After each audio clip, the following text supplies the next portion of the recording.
தமிழ் மொழியில் மேற்கல்வியை கற்க வேண்டுமெனில் மாணவர்கள் மலாயா பல்கலைக்கழகத்திற்கும் உப்சி பல்கலைக்கழகத்திற்கும் செல்லும் வாய்ப்பு மட்டுமே தற்போது உள்ளது. இந்நிலையை விரிவுபடுத்தி மாணவர்களுக்கு இன்னும் அதிகமான வாய்ப்பை ஏற்படுத்தும் வகையில் விரைவில் எய்ம்ஸ் பல்கலைக்கழகத்திலும் தமிழ் பிரிவை ஏற்படுத்த முன்முயற்சிகள் எடுக்கப்பட்டு வருவதாக மாய்கா துணைத் தலைவரும் எய்ம்ஸின் இணை வேந்தருமான டத்தோஸ்ரீ சரவணன் தெரிவித்துள்ளார். நேற்று ஸ்லாங்கூர் மாய்கா பேராளர் மாநாட்டின் போது அவர் இதனை அறிவித்தார். இன்னைக்கு நம்ம பிள்ளைங்க தமிழ் மொழியை படிக்கணும்னா ஒண்ணு யூனிவர்சிட்டி மலையா போகணும், இல்ல உப்சிக்கு போகணும். இது இரண்டையும் தாண்டி நம்முடைய பல்கலைக்கழகத்தில் தமிழ் துறையை நிறுவுவதற்கு வேலை செஞ்சுக்கிறார். இதாங்க தலைமைத்துவம். நாளைக்கு நானும் இன்னைக்கு தூண் இல்லாவிட்டாலும் தூண் ஏற்படுத்தி பேசுறோம்ல, அதே போல ஒரு நாள் வரும் நானும் டான்ஸில் இருக்க மாட்டோம். ஆனால் இந்த கட்சியை சுமப்பதற்கு நமக்கு நிரந்தரமான சொத்துக்கள் எப்படி நிபுணர்கள் உருவாக்குறது, இந்த ரெண்டுக்கும் உதவி செய்யக்கூடிய ஒரே கட்சி மாய்கா மட்டும்தான். வேற யாரும் கொடுக்க மாட்டாங்க காசு. இதை சொல்லி கட்சியை பலப்படுத்து. அதுக்கு அடுத்து டான்ஸோட கனவு என்ன அப்படின்னா, நம்ம அரசாங்கத்தில் இருக்கிறோமோ இல்லையோ சுயகாலி நிற்கக்கூடிய கட்சியா இந்த கட்சியை மாற்றணும். ஏறக்குறைய ஒவ்வொரு வருஷத்துக்கு 20-30 மில்லியன் வருமானம் உள்ள கட்சியா இதை மாற்றணும்னா நமக்கு இந்த 3 கட்டடங்களும் உருவாகும். இந்த கட்டடங்கள் உருவாகிற காலகட்டத்தில் நான் சொல்றேன், புத்ரா வேர்ல்ட் சென்டருக்கு இணையாக ஒரு கன்வென்ஷன்ல ஒரே கட்சி மாய்கா தான் இந்த நாட்டில்.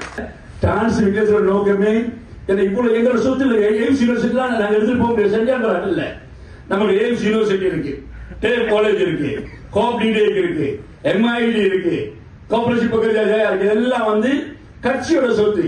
அதுல ஒரு காசு எடுக்க முடியாது. ஆனா நாங்க கஷ்டப்பட்டு சேர்த்து வச்சத எங்க கண்ணு முன்னால இந்த கட்சி மேலேயே பற்றுள்ளதை யாரும் எடுத்துட்டு போறது நாங்க விரும்புறோம். சரியான ஆட்டை கொடுத்துட்டு போகணும் அப்படின்னா இந்த கிளைகளை சீர் செய்யும். எனக்கு ஒரு பிள்ளைக்கு படிக்க வேணும்னா எங்கேயும் போக முடியாது. ஒரே கட்சி இந்த அரசாங்கத்தால கூட நாளை காலையில் ஒரு பிள்ளைக்கு ஸ்காலர்ஷிப் கட்ட முடியாது. மாய்கால மட்டும்தான் கட்ட முடியும். இன்னைக்கு அரசியல் இல்லாவிட்டாலும் இந்த நாட்டில் இருக்கிற இந்திய மாணவர்களுக்கு நிதி கொடுக்கக்கூடிய ஒரே கட்சியா மாய்கா இருக்கு. இந்திய மாணவர்களின் கல்விக்காக நிதி வழங்கி உதவும் ஒரே கட்சி என்றால் அது மாய்காவின் எம்ஐடி என்பதையும் வலியுறுத்தி நினைவுபடுத்தினார் சரவணன். இதனிடையே இன்றைக்கு இந்திய சமுதாயம் குடும்பத்தில் ஒரு பட்டதாரி எனும் நிலையை தாண்டி ஒவ்வொரு குடும்பத்திலும் நிபுணர்களை உருவாக்கும் இலக்கை நோக்கி பயணித்துக் கொண்டிருக்கிறது. அவர்களுக்கு தொடர்ந்து கை கொடுக்கும் இடத்தில் நாம் இருக்கிறோம் என்பதை புரிய வைத்து கட்சியை மேலும் வலுப்படுத்துவோம் என்றும் சரவணன் கூறினார். இஸ்லாத்தை பரப்பும் நோக்கில் முஸ்லிம்கள் முஸ்லிம் அல்லாதோரின் ஆலயங்களுக்குள் நுழையலாம் எனும் திரங்கானு முஃப்தி டத்தோ முகமது சப்ரி அருணின் கூற்றுக்கு கண்டனம் தெரிவித்துள்ளது பௌத்தம், கிறிஸ்துவம், இந்து மதம், சீக்கியம் மற்றும் தாவோயிசம் ஆகியவற்றின் மலேசிய ஆலோசனைக் குழு.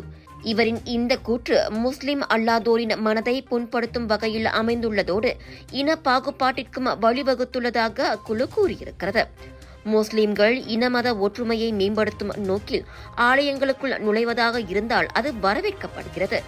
ஆனால் அதுவே அவர்களின் செயல் இஸ்லாத்தை பரப்புவதாக இருந்தால் அது கண்டிக்கத்தக்கது என அக்குழு தெரிவித்திருக்கிறது. அண்மையில் பேராக் இஸ்லாமிய துறையைச் சேர்ந்தவர்கள் ஆலயத்திற்கு சென்ற சம்பவம் பெரும் சர்ச்சையை ஏற்படுத்தியிருந்தது.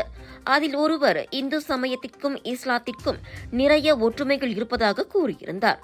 அது பல்வேறான கண்டனத்திற்கு ஆளாகியிருந்தது. இந்நிலையில் பிற மதத்தினரின் உணர்வுகளை மதித்து நடக்குமாறு திரங்கானு முஃப்திக்கு அக்குழு அறிவுறுத்தியுள்ளது. அதே சமயத்தில் மத கலவரத்தை தூண்டும் வகையில் இவ்வாறு கருத்துரைப்பது குற்றவியல் சட்டப்படி தவறு என்பதையும் அக்குழு முஃப்திக்கு நினைவுறுத்தியுள்ளது. நெகிரி சம்பிலானில் மலைப்பகுதிகள் மற்றும் மலை சரிவுகளில் செயல்படும் சுமார் 50 தங்கும் விடுதிகள் ஆபத்தை எதிர்நோக்கியுள்ளன. அவைகளின் பாதுகாப்பு நிலை குறித்து அச்சம் ஏற்பட்டிருப்பதாக நெகிரி சம்பிலான் மாநில உள்ளாட்சி மேம்பாடு, வீட்டு வசதி மற்றும் போக்குவரத்து குழுவின் தலைவர் அருள்குமார் தெரிவித்திருக்கிறார். இது சுற்றுப்பயணிகளுக்கு ஆபத்தான சூழ்நிலையை ஏற்படுத்தியிருக்கிறது. தற்போதைய வானிலை காரணமாக அனுமதியின்றி மலை சரிவுகளில் கட்டப்பட்டுள்ள இந்த தங்கும் விடுதிகள் தங்குவதற்கு ஆபத்தானவை. முன்னதாக அனுமதியின்றி செயல்படும் அனைத்து தங்கும் விடுதிகளின் பாதுகாப்பு அம்சங்களை மேம்படுத்தி அவை அனுமதியுடன் செயல்பட நெகிரி சம்பிலான் அரசு இணக்கம் கண்டதாக அருள் கூறினார். அத்தங்கும் விடுதிகளுக்கு செல்பவர்களின் பாதுகாப்பை உறுதி செய்யவே இந்நடவடிக்கை எடுக்கப்படுவதாக நீலாய் சட்டமன்ற உறுப்பினருமான அருள் தெரிவித்தார். சாயுத் கால்பந்து அகாடமிக் ஏற்பாட்டில் பெண்கள் கால்பந்து பயிற்சி பட்டறை ஒன்று எதிர்வரும் ஆகஸ்ட் 31 நடைபெறவுள்ளது. இளம் பெண்களும் கால்பந்து துறையில் கால் பதிக்க வேண்டும் எனும் நோக்கில் காலை 8 மணி முதல் மதியம் 12 மணி வரை கில்லானில் உள்ள புக்கிட் ராஜா தமிழ் பள்ளியின் திடலில் இந்த பயிற்சி நடைபெறவிருக்கிறது. 5 வயது முதல் 12 வயது வரையிலான மாணவிகள் இந்த கால்பந்து கற்றுக்கொள்ளும் பயிற்சியில் கலந்து கொள்ள ஊக்குவிக்கப்படுகின்றனர். உணவு, நற்சான்றிதழ், உடை என அனைத்தும் இந்த பயிற்சியில் கலந்து கொள்ளும் மாணவர்களுக்கு வழங்கப்படும். இந்த பெண்களுக்கான கால்பந்து பயிற்சி பட்டறையை மலேசிய கால்பந்து சங்கத்தின் நிபுணத்துவம் வாய்ந்த பயிற்றுநர்களான சாய் கீர்த்தனா, துர்காஷினி, சரண்யா, சர்வினி, திவாஷ்னி ஆகியோர் வழிநடத்துவர். இந்த பயிற்சி நிறைவு விழாவில் மலேசிய கால்பந்து சங்கத்தின் பிரதிநிதிகளும் மீஃபா கால்பந்து சங்கத்தின் தலைவரும் கலந்து கொள்வார்கள் என்று நிகழ்ச்சி ஏற்பாட்டு குழு தலைவரான சாய் கீர்த்தனா குறிப்பிட்டார். இப்பயிற்சிக்கு பதிவு செய்யும் இறுதி நாள் ஆகஸ்ட் 20 இதில் கலந்து கொள்பவர்களுக்கு 20 ரிங்கிட் கட்டணம் விதிக்கப்படுகிறது. ஆர்வமுள்ள மாணவர்கள் பதிவு செய்ய அழைக்கப்படுகிறார்கள். சீனாவில் கொளுத்தும் வெயில் மனிதர்களை மட்டுமல்ல இயந்திரங்களையும் விட்டு வைக்கவில்லை. அதீத உஷ்ணத்தால் கார்கள் கர்ப்பிணி பெண்களின் வயிற்றைப் போல் பெரிதாகியுள்ள வீடியோக்களும் புகைப்படங்களும் வைரலாகியுள்ளன. பொதுவெளியில் வைக்கப்பட்டுள்ள பல கார்கள் அப்படி வயிறு பெரிதாகி இருப்பதை அவ்வீடியோக்களில் காண முடிகிறது. பார்த்தவுடன் ஆச்சரியத்துடன் சிரிப்பையும் வரவழைக்கும் அந்த கார்களுக்கு நெட்டிசன்கள் கர்ப்பிணி கார்கள் என பெயர் வைத்துள்ளனர். இன்னும் சில இணையவாசிகளோ உள்ளூர் கார்களுக்கு மட்டுமே அப்பாதிப்பு ஏற்பட்டுள்ளதாக கூறுகின்றனர். வெளிநாட்டு கார்களும் அந்த பிரச்சனையை எதிர்நோக்கி இருப்பதை வீடியோக்களில் காண முடிகிறது. உண்மையில் கார்களில் பூசப்பட்ட சாயத்தை பாதுகாக்கும் ஸ்டிக்கர்களில் இருக்கும் காற்று அதீத உஷ்ணத்தால் சிக்கி விரிவடையும் போது அந்த சிக்கல் ஏற்படுகிறது. இதனால் வித்தியாசமான குமிழ்கள் உருவாகி பார்ப்பதற்கு கார் வீங்கிய வயிறு போல் இருப்பதாக கூறப்படுகிறது.